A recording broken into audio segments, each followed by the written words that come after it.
Good morning and नमस्कार दोस्तों, स्वागत है आप सभी का आपके अपने YouTube channel GK search engine पर। आज है 15 अप्रैल और 15 अप्रैल से रिलेटेड राजस्थान करंट अफेयर्स के जितने भी इम्पोर्टेंट क्वेश्चन हैं उन सभी को हम इस वीडियो में डिस्कस करने वाले हैं। तो पूरा वीडियो बहुत ध्यान से देखना और वीडियो के एंड में मैं आपसे क्वेश्चन पूछूंगा जिसका आंसर आप सभी को कमेंट बॉक्स में देना है। कल के वीडियो में मैंने आपसे एक क्वेश्चन पूछा था जो था हाल ही में राजस्थान के उदयपुर में 3 दिवसीय मेवाड़ फेस्टिवल जिसका आगाज कब हुआ है। तो राजस्थान के उदयपुर में 3 दिवसीय मेवाड़ फेस्टिवल का आयोजन 11 से लेकर 14 अप्रैल तक किया गया था, यानी कि बी ऑप्शन इसका बिल्कुल सही था। जिन दोस्तों ने बी ऑप्शन कमेंट बॉक्स में सही जवाब दिया था उनको हार्दिक शुभकामनाएं। जी हाँ, मेवाड़ फेस्टिवल जो 11 से लेकर 14 अप्रैल तक 3 दिन तक देश और दुनिया में अपनी खूबसूरती के लिए विख्यात झीलों की नगरी उदयपुर में आयोजित किया गया था मेवाड़ फेस्टिवल का। गणगौर के त्यौहार का उदयपुर में अनूठा आकर्षण है। ये वसंत के आगमन को चिन्हित करने के लिए हर साल चैत्र माह में यानी मार्च अप्रैल के महीने में मेवाड़ महोत्सव का आयोजन किया जाता है। इस त्यौहार के दौरान विभिन्न समुदायों द्वारा देवताओं की मूर्तियों जिसमें ईश्वर और गणगौर को लेकर एक जुलूस निकाला गया था। तो चलिए स्टार्ट करते हैं आज के राजस्थान करंट अफेयर्स।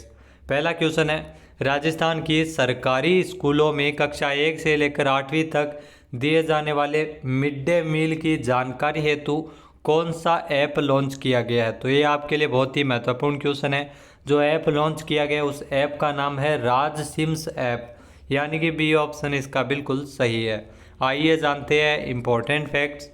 जी हाँ, राजस्थान में जो सरकारी स्कूलों में कक्षा 1 से लेकर 8वीं तक जो मिड डे मील की जानकारी हेतु राज सिम्स ऐप को लॉन्च किया है। इस ऐप के माध्यम से किस विद्यालय में कितना खाना परोसा जाता है इसके बारे में जानकारी प्राप्त हो सकेगी और किस स्कूल में कितना खाद्यान्न रोजाना उपयोग में लिया जा रहा है यह भी पता लगाना आसान रहेगा। मिड डे मील में कक्षा 1 से लेकर 5वीं तक 100 ग्राम गेहूँ एवं चावल तथा कक्षा 6 से 8वीं तक के विद्यार्थियों को 150 ग्राम गेहूं एवं चावल के रूप में जो खाना परोसा जाता है। मिड डे मील के अनुसार अगर बात की जाए तो इस मात्रा के आधार पर रोजाना स्कूल में आने वाले विद्यार्थियों की उपस्थिति के अनुसार ही नाप कर ही पोषाहार पकाया जा सकेगा। तो इसके लिए राज सिम्स ऐप को लॉन्च किया है। नेक्स्ट क्वेश्चन है, राजस्थान में चित्तौड़गढ़ जिले में रावत भाटा में जो दिसंबर 2024 तक कितने मेगावाट बिजली बनने लगेगी। जी हाँ, दिसंबर 2024 तक राजस्थान में जो रावत भाटा है वो चित्तौड़गढ़ में स्थित है, जहाँ पर 700 मेगावाट है वो बिजली का उत्पादन है वो दिसंबर 2024 तक किया जा सकेगा, यानी कि बी ऑप्शन यहाँ पर बिल्कुल सही है। आइए जानते हैं इम्पोर्टेंट फैक्ट्स। तो चित्तौड़गढ़ जिले में रावत भाटा में दिसंबर तक बनने लगेगी 700 मेगावाट बिजली।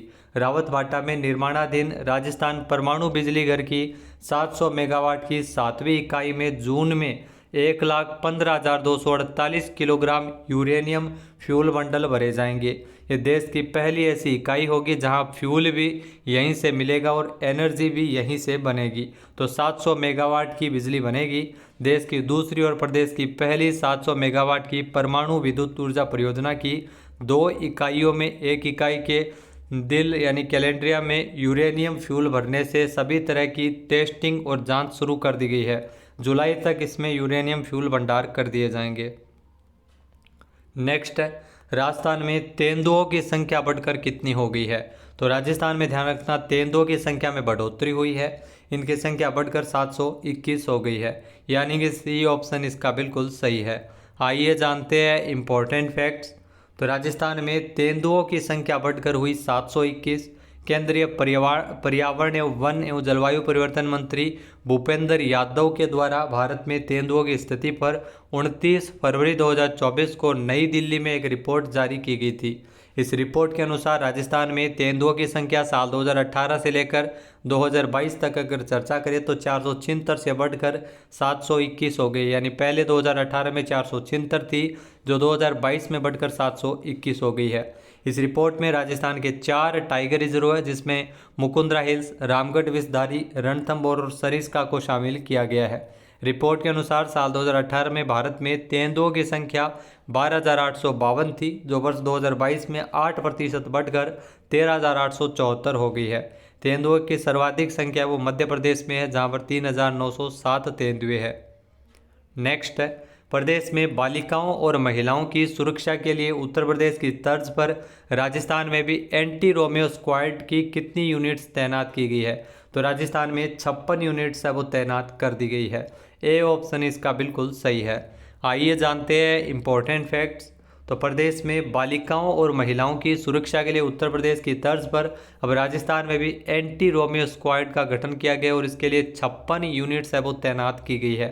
जी हाँ, मंचलों पर कार्रवाई करने के लिए गठित 1 मार्च 2024 से क्रियाशील इस एंटी रोमियो स्क्वाड यानी 1 मार्च से ये चालू हो गई है स्क्वाड, इसका काम करना प्रारंभ कर दिया है इसने। और इस हेतु स्टाफ एवं संसाधन की वित्तीय मंजूरी भी सरकार के द्वारा दी गई थी। इस स्क्वाड में प्रत्येक यूनिट में एक उप निरीक्षक और 4 सिपाही शामिल है, जिसमें 2 महिला सिपाही भी है। यह यूनिट पुलिस अधीक्षक के पर्यवेक्षण में अभय कमांड सेंटर के अधीन कार्य करेगी। नेक्स्ट है, हाल ही में किसे जयपुर में स्वच्छ भारत अभियान का ब्रांड एम्बेसडर नियुक्त किया गया है? तो जो आप तस्वीर में देख सकते हैं अंकित खंडेलवाल, इनको जयपुर में स्वच्छ भारत अभियान का ब्रांड एम्बेसडर नियुक्त किया है, यानी कि सी ऑप्शन इसका बिल्कुल सही है। आइए जानते हैं इम्पोर्टेंट फैक्ट्स।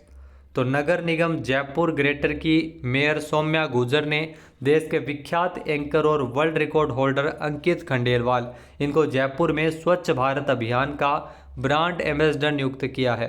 अंकित खंडेलवाल मलेशिया, सिंगापुर और अफ्रीका, नेपाल आदि कई देशों में अपनी एंकरिंग के जरिए लोगों का दिल जीत रहे हैं और 100 से अधिक अंतर्राष्ट्रीय और राष्ट्रीय संस्थाओं के साथ जुड़कर युवाओं को निःशुल्क मंच संचालन के लिए भी ट्रेनिंग दे रहे हैं। नेक्स्ट क्वेश्चन है, हाल ही में उदयपुर के नारायण सेवा संस्थान के द्वारा दिव्यांगजन हेतु हाईटेक ट्रेनिंग सेंटर कहां शुरू करने का प्रस्ताव रखा है? जहां हाईटेक ट्रेनिंग सेंटर है ये कोलकाता में शुरू करने का प्रस्ताव रखा है, यानी कि सी ऑप्शन इसका बिल्कुल सही है। आइए जानते हैं इम्पोर्टेंट फैक्ट्स। तो उदयपुर के नारायण सेवा संस्थान के द्वारा पश्चिम बंगाल के दिव्यांगों के सेवार्थ कोलकाता में निःशुल्क कृत्रिम अंग वितरण शिविर का आयोजन किया गया था। संस्थान के अध्यक्ष प्रशांत अग्रवाल की मौजूदगी में पश्चिम बंगाल के 350 दिव्यांगों को कृत्रिम हाथ पैर लगाए गए थे इस शिविर के दौरान। इस दौरान संस्थान अध्यक्ष जो प्रशांत अग्रवाल ने बंगाल के दिव्यांगजनों को शारीरिक, सामाजिक और आर्थिक रूप से समर्थ बनाने के लिए हाईटेक ट्रेनिंग सेंटर है वो कोलकाता में शुरू करने का प्रस्ताव रखा है। नेक्स्ट क्वेश्चन है, जल जीवन मिशन के तहत टॉप 11 की रैंकिंग जारी की गई है, जिसमें राजस्थान का कौन सा जिला शीर्ष स्थान पर है? तो इसमें ध्यान रखना राजस्थान का जो डिडवाना कुचामन जिला है वो प्रथम स्थान पर है, यानी कि सी ऑप्शन इसका बिल्कुल सही है। आइए जानते हैं इम्पोर्टेंट फैक्ट्स। तो जल जीवन मिशन के तहत टॉप 11 की रैंकिंग जारी की है, जिसमें 48 में से 11 जिले हैं वो शामिल किए गए हैं। टॉप 11 की अगर रैंकिंग बात की जाए तो डिडवाना कुचामन है, जिसको 100 में से 75.95 अंक मिले हैं, तो पहले स्थान पर। और खेरदल तिजारा को 70.47 अंक मिले हैं। दोनों ही जिले टॉप परफॉर्मर की श्रेणी में है। इसके अलावा अगर बात की जाए तो श्री गंगानगर, सलूम्बर, शाहपुरा, चित्तौड़गढ़, निमका थाना, प्रतापगढ़, बांसवाड़ा, कोटा और उदयपुर को बी श्रेणी में रखा गया है। 13 जिलों के कामकाज है वो औसत श्रेणी का है। नेक्स्ट है, राजस्थान में कहां पर न्यूक्लियर पावर गैलरी की स्थापना के लिए नेहरू विज्ञान केंद्र मुंबई के साथ एमओयू किया गया है? जी हाँ, ये ध्यान रखना जयपुर में ये न्यूक्लियर पावर गैलरी की स्थापना की जाएगी। तो ये क्वेश्चन आपसे सीधा सीधा पूछा जा सकता है, यानी कि बी ऑप्शन यहाँ पर बिल्कुल सही है। आइए जानते हैं इम्पोर्टेंट फैक्ट्स।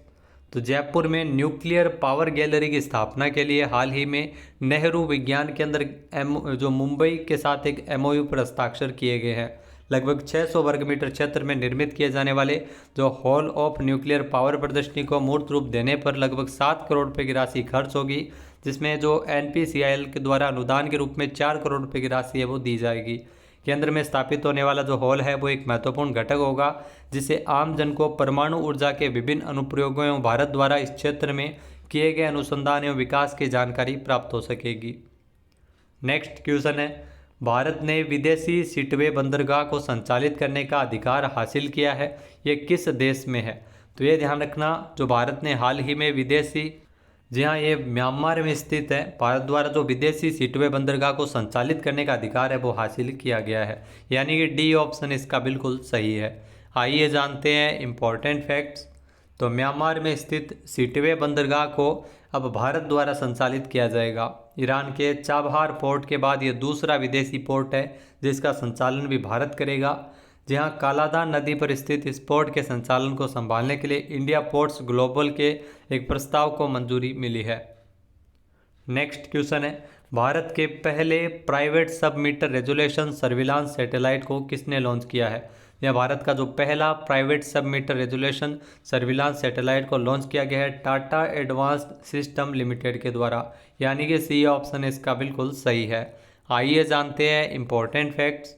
तो टाटा एडवांस्ड सिस्टम लिमिटेड, जहाँ इसने भारत के पहले निजी तौर पर निर्मित sub metre resolution surveillance satellite TSAT जो IA को लॉन्च किया है। यहाँ TSAT IA को लॉन्च किया गया है। यहाँ TSSL ने जो सैटेलाइट के जो सेटेलॉजिक के साथ मिलकर 7 अप्रैल को स्पेस एक्स के फाल्कन 9 रॉकेट की मदद से कैनेडी स्पेस सेंटर फ्लोरिडा से इसे लॉन्च किया है। अब बात करते हैं आज के हमारे क्विज के, जिसका आंसर आप सभी को कमेंट बॉक्स में देना है। तो आज का क्विज है, राजस्थान सरकार के द्वारा किस जिले में आवासीय बालिका खेल संस्थान बनाए जाएंगे?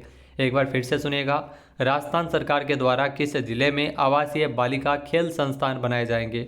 सही आंसर आपको कमेंट बॉक्स में देना है। और अगर ये वीडियो आपको पसंद आए तो इसे लाइक और शेयर करना बिल्कुल न भूलिएगा। चैनल पे नए जुड़े हैं, सब्सक्राइब नहीं किया है तो भी सब्सक्राइब बटन पर क्लिक करें। इस वीडियो की जो PDF फाइल है वो आप वीडियो के डिस्क्रिप्शन बॉक्स से डाउनलोड कर सकते हैं और इस क्वेश्चन का आंसर आप वोट करके भी कर सकते हैं। वीडियो देखने के लिए धन्यवाद। जय हिंद, जय भारत, जय राजस्थान।